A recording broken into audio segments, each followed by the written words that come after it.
In today's breaking story, Donald Trump has been left humiliated as the Wall Street Journal just dropped a Thursday bomb. That's right, Donald Trump's day is already off to a terrible start.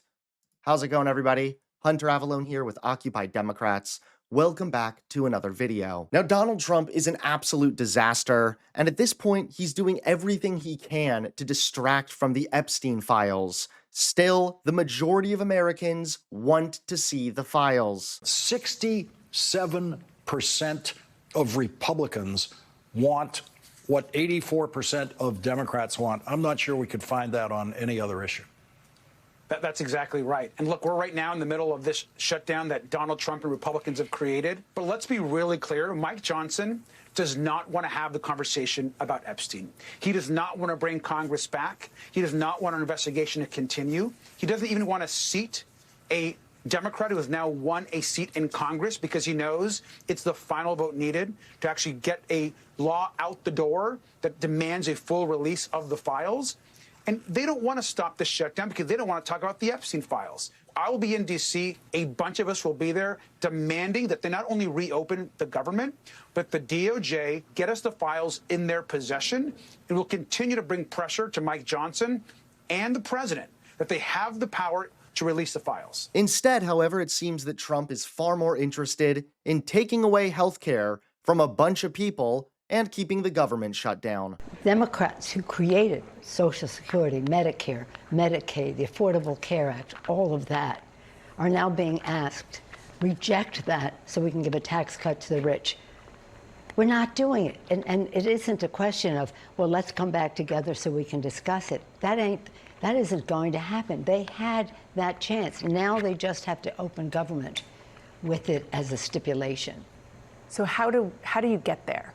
Would it be the president saying he's willing to engage in negotiations? Is it, I mean, what do you actually need tangibly to get there? Well, let me just say I'm so pleased with Hakeem Jeffries and the role he's playing for our House Democrats, Chuck, of course. But here's the thing. Everything important springs from the people. The public knows that this is wrong for them. This is a kitchen table issue for them. This is a kitchen table issue. They want costs lowered. The Republicans are raising the cost. And this is, our members have been all over the country spreading the word. Lincoln, public sentiment is everything. With it, you can accomplish almost anything. And that is what we were doing. They're going to hear from their own constituents that government has to open up under these conditions. And now Trump has just been left humiliated as the Wall Street Journal dropped a surprise Thursday bomb. That's right, take a look at today's top story. The Wall Street Journal has just dropped a Thursday bombshell on President Trump, and it's raising serious questions about his judgment and his grip on power. According to the report, Trump accidentally posted what he thought was a private direct message, and it's now exposing just how chaotic his leadership really is. Last month, Trump took to his own platform, Truth Social, and fired off a message to Attorney General Pam Bondi. In it, he demanded that she pursue charges against former FBI Director James Comey. The message read, "We can't delay any longer. It's killing our reputation and credibility." The problem? Trump believed he was sending that message in private. Instead, it went live to the public for the world to see. The Journal reports that Trump was stunned to learn his words were out in the open. And yet that single errant post was all it took to set the wheels in motion. Comey was indicted within days. The fallout didn't end there. Bondi herself reportedly bristled at being put on blast, pressing Trump and his aides to post a second message praising her performance.